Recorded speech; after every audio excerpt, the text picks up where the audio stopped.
Hello, Kappa here, back in Canada, getting some real decompression time. Believe me, we needed it. It's been a busy 6 months as we've got the Tom Thacker course up and running at full throttle. It's a little bit colder here. I think we're -8 at the moment, but very fresh and not wet, so that's a bonus. Quick video really, with the aim of talking about what we've got on the horizon, what our effort is for 2026 and beyond, and I just want everybody to map on to the end of 2028 as a timeline, because it's always been our aspiration to succeed so that Rawthey doesn't need to exist, and it brings it into sharp focus as we tip into 2026 that we've only 3 years to go to make that meaningful difference that we've been lobbying, working hard for 11 years now. Why 2028? Well, because when we initially got our heads around this challenge, we understood that the incubation period for combat related psychological trauma averaged a peak around 10 to 14 years, and because British troops finished kinetic warfighting in 2014, we always bracketed that 2028 would be the point where we started to come off the upside of need. And there's been a lot of progress from many sources over the past 11 years. Not just us, we're just a tiny cog in a huge wheel. But hopefully we continue to be that tiny cog doing stuff that other people aren't doing. And that's really where we're going in these next 3 years. The Tom Thacker course is very much about picking up those guys and girls who mainstream services find too complex and too difficult to move out of that supported framework and get them back to independent living and sustainable employment. And we're tipping along at the minute at an 88% success rate with that, compared to many others you can compare to who sit between 22 and 32% success rate. So we are demonstrating there is a different way. We are demonstrating and gaining a lot of plaudits for the outputs we're achieving, but it's now time to scale that up and get the recognition. And 2 areas are particularly important for us. The first area is prisons, because that's where people get forgotten and left to rot. Let's remember, there's about 3,000 veterans in the criminal justice system at the moment. Reoffending rates, people argue about the numbers, it's somewhere between 40 and 46% reoffend within 18 months of leaving custody. And other data that's really relevant is 70% of those in custody have a diagnosed mental health condition. 32% of them have more than one mental health diagnosis. So these are people who are ill, and you can argue forever, are they mad, are they bad, or are they sad? But what's unequivocal in the data is they're definitely ill, and we avoid the words like madness and similar around these issues, but illness ticks the box. That's where we're at, and I particularly want to focus us over the next 3 years on getting those numbers down with an economic argument, because for everybody that is returned to prison, the bill to the taxpayer is anywhere between £32,000 and £203,000 per re-offence, and I reckon we can pull most of them out of the mire at a cost under 10 grand per person.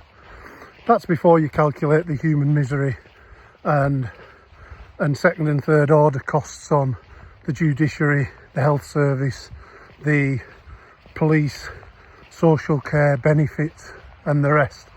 So prisons is definitely a focus you're going to see more from me on over the next 3 years, and you'll be able to judge us by our results if we're making the traction I expect.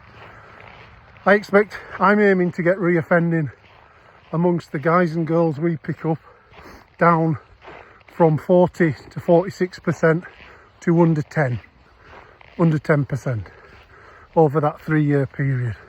So let's see if I can walk the walk, having talked the talk.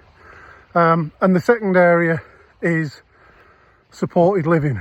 I'm increasingly aware just how many people, there's about 1,000 veterans in supported living at the moment, and it shouldn't be an economic argument, but it is, as well as a human argument, that those guys and girls are costing the taxpayer about 18 grand a year in housing support, and there or thereabouts 25 grand a year on average in benefits.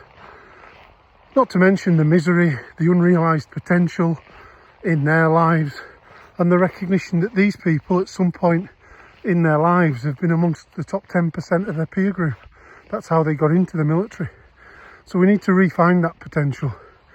And that's been a lot of our work over the last 6 months with the Tom Thacker course, is exploring that, understanding it, and putting 9 guys through from that cohort, and 8 guys, 1 girl, out of that cohort through Tom Thacker. And that's where we've achieved our 88% piece. And what's really, really enlightening is when you get stuck into it, it's not about the money for the individual. We've got our latest graduate, for need of a better term, who's just left us from a net of about £43,000 a year in benefits to start work at HMP Full Sutton by the middle of the year, middle of 2026, earning 29 grand a year. But he recognises he'll be dead in a few years if he didn't change direction. The spare time, the thinking space was trashing his mental health, and he was turning to drink as a way of coping, and he's drinking himself to death. Managed to avoid any criminal convictions in that 2-year period of his life, but off the back of that has recognised he still has an itch to scratch for uniformed service, and he still has something to give to our country. So he's a great example that the economics are how we'll win the political argument, but the human piece of this is compelling in its own right. So to summarise, we're still learning. We're 11 years down the road with 3 years to go, and much of the next 3 years will be focused around prisons and getting people who are able and willing and want to work out of supported living. And we need to get the bigger organisations to adopt our best practice and take it forward so that people have hope, and in delivering that hope we counter the suicide epidemic that the veteran community. And I'll close on suicides because there's a niggle of mine. The government are quite right to cite that the suicide rate among veterans is on a par with the suicide rate amongst men in the general community of similar age groups. What they miss is a veteran isn't the same as the rest of the community. They were at some point amongst the top 10% of their peer group, and when you do a like-for-like comparison with other people who had the ability to join uniformed services at the same point in their life, the suicide rate is a multiple of 8 amongst our peer groups. So it is an epidemic. We only counter that by giving people hope and by giving people an understandable, supported way of getting out of the trap, often referred to as the benefit trap. And we get them out of that. A little bit of kindness, a little bit of a nudge where they need it, and a whole bucket load of empathy, because but for the grace of God, there could go any of us. And so I'm going to wrap it up there. 2026 7 and 8 are going to be busy. You're probably going to get sick, and by all means put me on mute if you see our communication channels getting too busy. I'm more than happy with that. I just want to try and keep everyone informed about where all of your kind and generous money that you fundraise, donate and contribute to this team effort, where it's going and what we're trying to achieve. So that's it from me. Have a good week and have a good Christmas. I will speak to you before then, but enjoy the build up to Christmas and enjoy that time with family and friends. Cappy out.